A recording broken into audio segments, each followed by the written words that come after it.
अस्सलाम वालेकुम friends, welcome to my YouTube channel Mir CS. दोस्तों, इस वीडियो में हम लोग डिस्कस करेंगे कंप्यूटर वायरस को और डिटेल में डिस्कस करेंगे। सबसे पहले हम कंप्यूटर वायरस के टाइप्स को देखेंगे। उसके बाद हम लोग देखेंगे कि कौन कौन से सोर्सेज से आपके सिस्टम में वायरस इंटर हो सकता है और इस वायरस को जो है वो किस तरह से प्रोटेक्ट किया जाता है अपने सिस्टम को वायरस से। और फिर कुछ हिस्ट्री के हवाले से हम लोग बात करेंगे कि कौन से वायरस ने जो है वो कितना डेटा डिस्ट्रॉय किया था हिस्ट्री में और कितने नेटवर्क का डेटा डिस्ट्रॉय किया था। तो ये वीडियो बड़ा इम्पोर्टेंट है। वीडियो को एंड तक देखें, अदरवाइज आप बहुत कुछ मिस करने वाले हैं। तो चलें स्टार्ट करते हैं।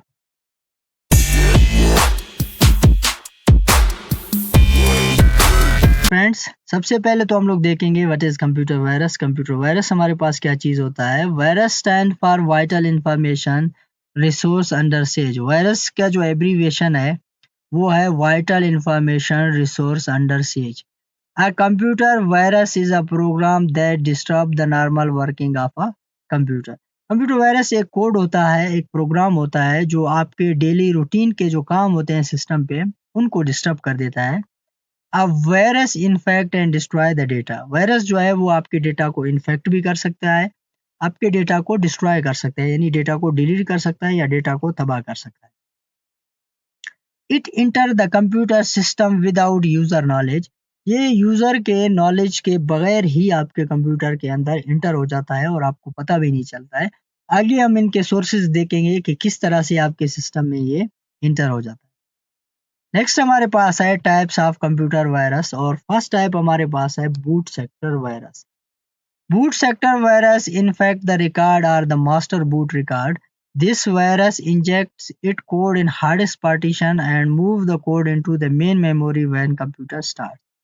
ये वायरस क्या कर देता है, अपने कोड को हार्डेस्ट पार्टीशन के अंदर इंजेक्ट कर देता है और जब भी आप कंप्यूटर को बूट करते हैं या कंप्यूटर को स्टार्ट कर देते हैं तो ये अपने आप को मेन मेमोरी में लोड कर देता है। मेन मेमोरी से मुराद क्या है, रैम के अंदर लोड कर देता है। अब अगर रैम के अंदर वायरस मौजूद होगा, कंप्यूटर स्टार्ट होने पे वायरस लोड हो जाएगा, उसके बाद आप जितनी भी वर्किंग करेंगे वो सारा वायरस की वजह से इन्फेक्ट होगा, चाहे वो ऑपरेटिंग सिस्टम है, चाहे आप कोई भी काम कर रहे हो सिस्टम के ऊपर। नेक्स्ट हमारे पास है रेजिडेंट वायरस। रेजिडेंट जैसे नाम से आप लोगों को लग रहा है कि रेजिडेंट का मतलब होता है कहीं रिहाइश पजीर होना, यानी जगह बना लेना। तो resident host itself into the computer memory and infect the file and other programme. Resident virus क्या कर देता है, अपने लिए कंप्यूटर में एक जगह बना लेता है मेमोरी के अंदर। फिर क्या कर देता है, स्लोली वो फाइल्स को या अदर प्रोग्राम्स को वो स्लोली स्लोली उनके पार्ट्स को डिस्ट्रॉय करना शुरू कर देता है। एट द एंड जो है वो सारे फाइल्स को ये डिस्ट्रॉय कर देता है। नेक्स्ट हमारे पास जो वायरस का टाइप है वो है file infector virus. This type of virus infect the file and spread itself.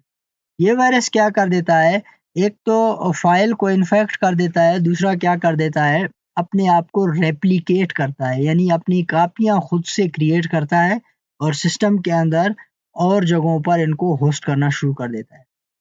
The main source of this virus are games and word processors. ये वायरस का सबसे जो मेन सोर्स है वो है गेम्स, यानी गेम्स हमारे पास हम इंटरनेट पे कहीं से भी डाउनलोड करके अपने सिस्टम में डाल रहे होते हैं। तो वायरस जो है गेम के अंदर हमारे पास वायरस अवेलेबल होते हैं। और उसके बाद वर्ड प्रोसेसर हमारे पास क्या है कि वर्ड के फाइल हैं, एक्सेल फाइल हैं, यानी जो भी ऑफिस के फाइल्स होते हैं वो ऑफिस के फाइल हम किसी दोस्त से यूएसबी में ले रहे होते हैं तो वो क्या कर देते हैं, इन फाइल के बीच में आ जाते हैं और हमारे सिस्टम को क्या कर देते हैं, डिस्ट्रॉय कर देते हैं। नेक्स्ट हमारे पास जो लास्ट वायरस की जो कैटेगरी है, ये मेन कैटेगरी थे, यानी मेन टाइप्स से मैं आप लोगों को बता रहा हूँ। फिर उसके बाद मैं कुछ नेम्स भी बताऊंगा। Overwrite virus. ओवरराइट वायरस क्या है, सबसे डेंजरस, यानी overwrite virus are extremely dangerous, यानी सबसे ज्यादा ये वायरस डेंजरस है। They can delete and replace it. सबसे पहले तो क्या कर देते हैं, ये वायरस जब भी मौका देखता है आपके सिस्टम के अंदर फाइल होते हैं उसके डेटा को रिप्लेस कर देता है, यानी आपका ओरिजिनल डेटा हटा के अपने वायरस वाला कोड उसके अंदर इंजेक्ट कर देता है। और जब भी आप उसको क्लिक करके ओपन कर देते हैं तो एक कॉपी अपनी कहीं और भी जनरेट कर देता है और वायरस सिस्टम में एग्जीक्यूट हो जाता है और आपके सारे फाइल्स को डिलीट कर देता है या सारे फाइल को रिप्लेस कर देता है। नेक्स्ट हमारे पास है वर्स्ट कंप्यूटर वायरस। अब यहाँ पे मैं आप लोगों को आम यूजर के लिए जो दो हमारे पास वर्स्ट कंप्यूटर वायरस है, यानी सबसे बुरे कंप्यूटर वायरस हैं जिनको आपको बचना चाहिए, वो हमारे पास है ट्रोजन हॉर्स। ट्रोजन हॉर्स एक वायरस का नाम है जिसको मेलवेयर भी कहते हैं, ट्रोजन हॉर्स। इसकी कहानी जो है वो काफ़ी पुरानी कहानी है, इसको हिस्ट्री से लिया गया है। 2004 की एक मूवी है ट्रॉय, अगर आप उस मूवी को देखते हैं, हॉलीवुड की एक मूवी है 2004 की, काफ़ी ज़बरदस्त मूवी है। अगर आप उस मूवी को देखते हैं उसके अंदर इस ट्रोजन हॉर्स का जो है कॉन्सेप्ट आपको मिलेगा। अब ये सिस्टम के अंदर क्या कर देता है कि ये न्यू फ़ोल्डर्स बनाना शुरू कर देता है। अब जब भी आप सिस्टम में देखें, आपके सिस्टम के अंदर जो है वो फाइल्स, फ़ोल्डर होते हैं, आप उनको डिलीट कर देते हैं। आप जो है वो फिर से वापस आ जाते हैं, वही डिलीटेड फ़ोल्डर वापस आ जाते हैं। आप फिर डिलीट कर देते हैं, फिर वापस आ जाते हैं। या फिर आप किसी दोस्त से यूएसबी लेते हैं, वो इन्फेक्टेड होता है, आप उसको सिस्टम के अंदर लगाना शुरू कर देते हैं, आपके सिस्टम के अंदर फाइल बनना शुरू हो जाती है। वही यूएसबी आप किसी और सिस्टम में लगा देते हैं और उसी सिस्टम के अंदर फाइल बनना शुरू हो जाते हैं।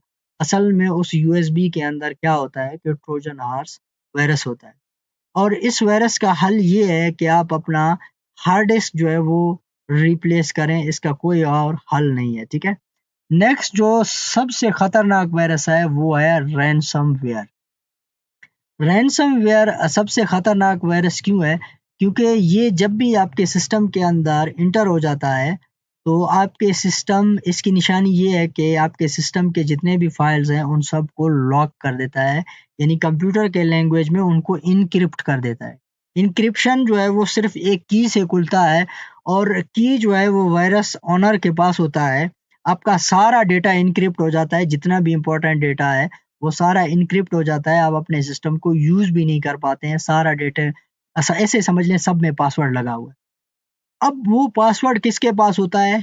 यानी जिसने जो है रैनसमवेयर आपके सिस्टम के अंदर दाखिल किया था, यानी ओनर के पास है। वो क्या करता है, आपसे डिमांड करता है कि मुझे पैसे दें और मैं आपको पासवर्ड बताऊँगा या की बताऊँगा इनको अनलॉक करने के लिए।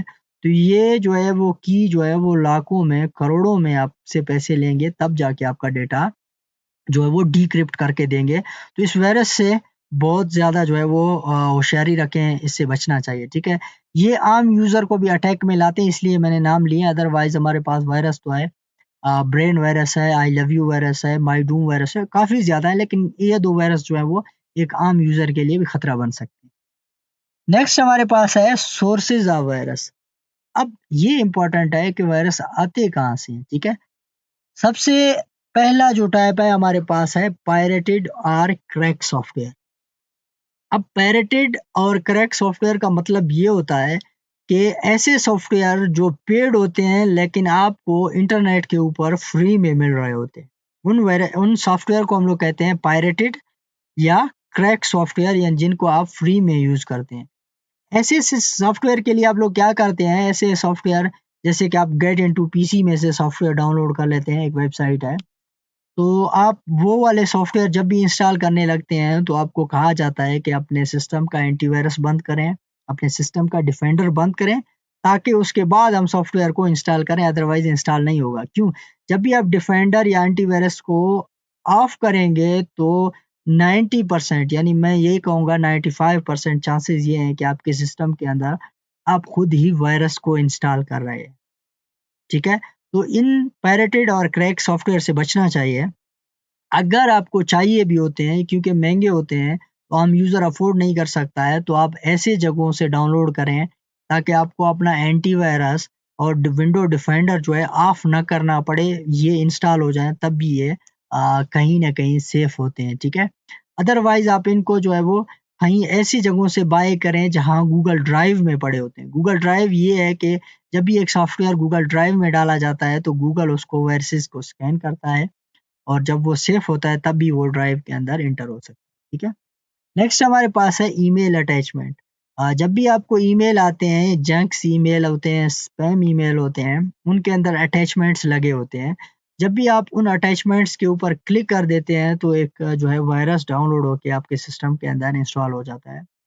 जिन ईमेल के ऊपर आपको ट्रस्ट नहीं होता है उन ईमेल्स को कभी भी ओपन ना करें। स्पैम ईमेल्स को तो कभी भी ओपन नहीं करें। नेक्स्ट हमारे पास है इन्फेक्टेड यूएसबीज। यानी यूएसबी एक ऐसा है कि एक यूएसबी है, आपने दोस्त को दिया, उसने मूवी डालकर आपको दिए, फिर किसी और दोस्त को दिया, इसी तरह मूवी चलते सॉरी यूएसबी चलते रहते हैं। तो यूएसबी जो है वो एक कंप्यूटर से वायरस जो है वो दूसरे कंप्यूटर में जो है वो दाखिल हो सकता है और वो भी खतरनाक किस्म का ट्रोजन हार्स वायरस दाखिल हो सकता है। तो इनसे जो है वो आप ध्यान रखें ताकि आपके पास जो एंटीवायरस है, डिफेंडर है, वो एक्टिव होना चाहिए ताकि आप यूएसबी स्कैन करके उसमें से डेटा जो है वो कॉपी कर सकें। नेक्स्ट हमारे पास है इंटरनेट के थ्रू सबसे ज़्यादा वायरस आते हैं और वो वायरस हम लोग क्या करते हैं, बाय चांस हम लोग खुद ही डाउनलोड करके अपने सिस्टम में इंस्टॉल कर रहे होते हैं, हम लोगों को पता नहीं होता है। अब इंटरनेट में हमारे पास बोट नेट्स भी होते हैं, एडवेयर होते हैं और जो है हमारे पास मालवेयर्स होते हैं, वर्म्स होते हैं, ठीक है? बहुत सारे किस्म के वायरस होते हैं, फिशिंग हो सकती है, ठीक है? और की लॉगिंग हो सकती है, बहुत सारे किस्म है। तो इंटरनेट में आप लोग जो है वो ऐसी चीज़ें सर्फ करें जहाँ सेफ हों, ठीक है? नेक्स्ट हमारे पास है booting data from unknown series. सबसे पहली जो मिस्टेक हम लोग क्या करते हैं कि हम जो है अपना यूएसबी दोस्त को देते हैं, भाई आपके पास जो एक विंडो पड़ा हुआ है उसको बूट करके मुझे दे दें। अब उसके बाद पता नहीं कितने साल पुराना विंडो पड़ा हुआ है, कौन से सोर्स से उसने डाउनलोड किया है, वो सबको बूटेबल बना के दे रहा है। या फिर आप बाजार से बूटेबल सीडीज लेते हैं, वो भी पायरेटेड होते हैं। जब आपका विंडो ही पायरेटेड है और माइक्रोसॉफ्ट ने फ्री किया हुआ है, आप वहाँ से भी डाउनलोड कर सकते हैं, मेरा वीडियो अवेलेबल है। अब जब विंडो ही आपका पायरेटेड है और आपको जो है वो आप जो है बाज़ार से बूटेबल यूएसबी लेके आ रहे होते हैं, वो पायरेटेड होते हैं, तो आपका सिस्टम कैसे सेफ रह सकता है? ये जब आपका विंडो ही ऑपरेटिंग सिस्टम ही पायरेटेड है। तो इन चीज़ों को आपने बहुत ध्यान से जो है वो इंस्टॉल करना है। नेक्स्ट हमारे पास है कि हम इन वायरस फॉर एग्ज़ाम्पल वायरस आ भी जाते हैं, या वायरस को रोकने के लिए हम वायरस की प्रोटेक्शन कैसे यूज़ करेंगे? तो 2 ही चीज़ें हैं हमारे पास।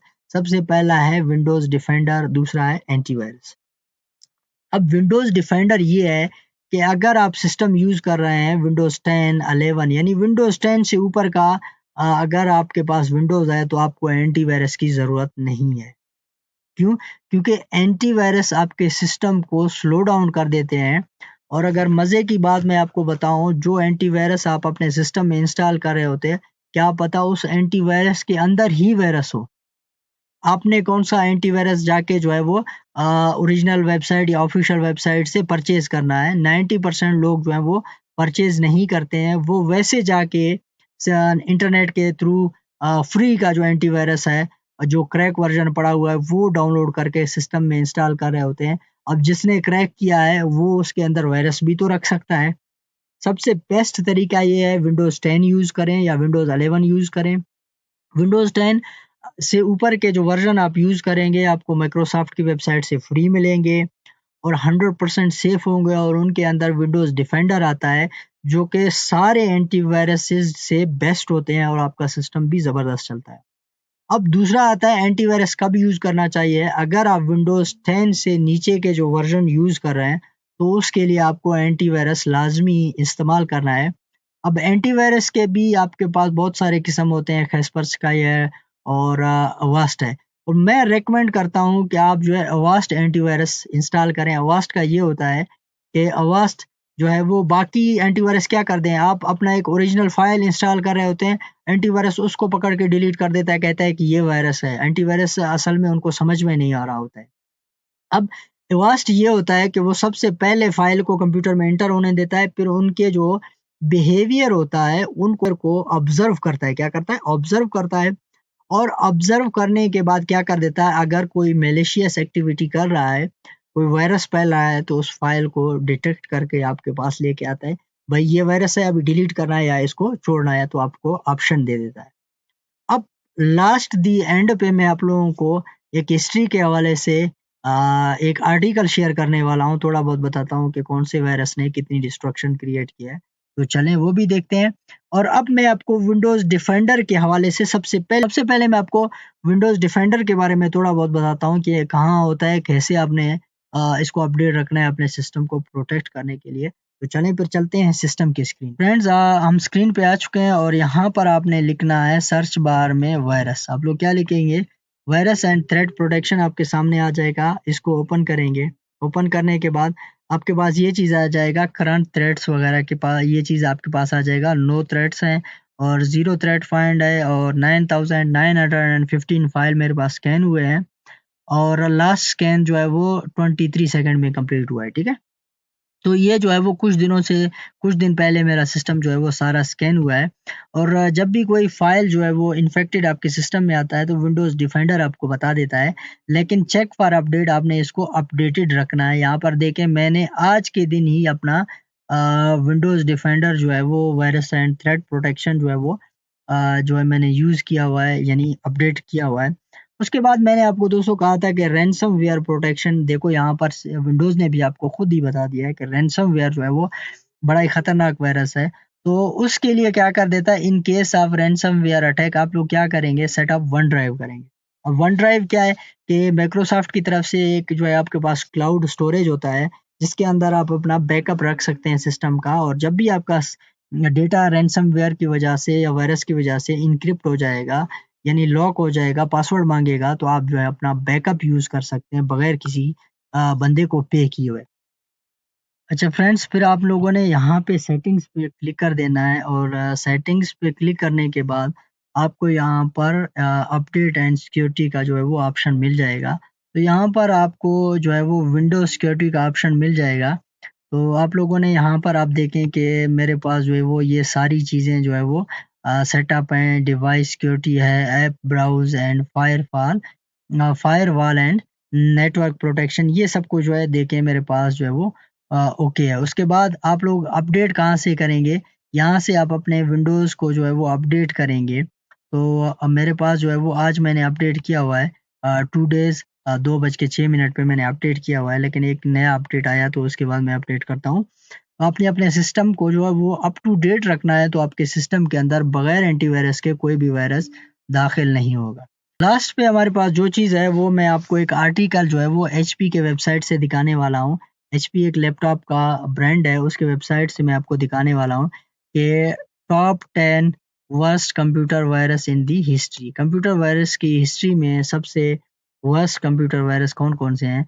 तो आप देख सकते हैं यहाँ पर देखें नंबर 1 पे है माईडूम और इसने डिस्ट्रक्शन कितनी क्रिएट की है, कितने वर्थ का डेटा इसने डिस्ट्रॉय किया है यानी 38 बिलियन यानी 2004 में इसने जो है वो 38 बिलियन का जो है वो डेटा डिस्ट्रॉय किया यानी इतना नुकसान दिया। उसके बाद हमारे पास है सो बिग इसने 30 बिलियन डॉलर का नुकसान दिया है और हमारे पास है केल्स जो वायरस है उसने 19.8 बिलियन का जो वायरस हमारे पास नुकसान है डेटा का वो दिया है। अब इस वायरस की मैं बात कर रहा था आई लव यू वायरस। ये वायरस इस इससे ज़्यादा लोग जो है वो ज़्यादा लोग जो है वो क्या हो जाते हैं डिसीव हो जाते हैं। किस तरह से? क्योंकि ये एक ईमेल में आपको एक आई लव यू का लेटर मिलता है और लोग जो है वो जल्दी-जल्दी उस पे क्लिक कर देते हैं। कुछ एनिमेशन वगैरह होते हैं। तो उसके बाद जो है वो क्या हो जाते हैं वायरस के विक्टिम हो जाते हैं, ठीक है? और ये इसने 15 बिलियन डॉलर का जो है वो नुकसान क्रिएट किया है हमारे पास। नेक्स्ट है वानाक्राई 4 बिलियन और उसके बाद है ज़ीएस 3 बिलियन है हमारे पास है, कोड रेड 2.4 बिलियन यानी मिलियन में नहीं बिलियन की बात कर रहे हैं, ठीक है? उसके बाद क्रिप्टो लॉकर है, उसके बाद हमारे पास है सेंसर। ये हमारे पास कुछ वायरसेज़ हैं, यहाँ पर भी कुछ नोटेबल वायरसेज़ के नाम उधर दिए हुए हैं। तो कुछ ये आप आर्टिकल जो है वो एचपी के वेबसाइट से खुद भी रीड आउट कर सकते हैं। होपफुली आपको ये वीडियो समझ में आ गया। मिलते हैं एक नेक्स्ट वीडियो में, तब तक के लिए अपना ख़्याल रखें, अपने इर्द-गिर्द के लोगों का ख़्याल रखें। अल्लाह हाफ़िज़।